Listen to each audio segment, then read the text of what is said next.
So ano ba? Friends ba kayo?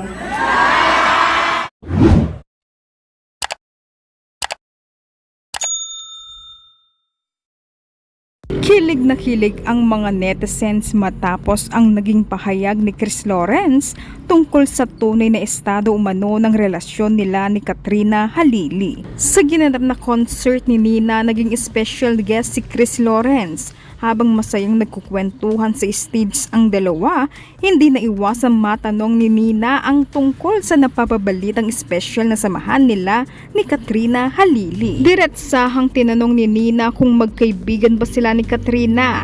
Dito ay napangiti at tila kinilig si Chris bago sumagot ng yes. Ngunit agad din niyang nilinaw na sinusubukan daw nilang dalhin ang lahat ng step by step. Mas lalo pang kinilig ang mga audience ng pabirong sabihin ni Chris na nakailang step na raw siya, dahilan para magtawanan at maghiyawan ang mga taong nanonood ng concert. Kapansin-pansin din umano ang saya at pagiging komportable ni Chris habang napag-uusapan si Katrina. Kaya naman maraming netizens ang nagsasabi tila may special nang namamagitan na nga sa dalawa.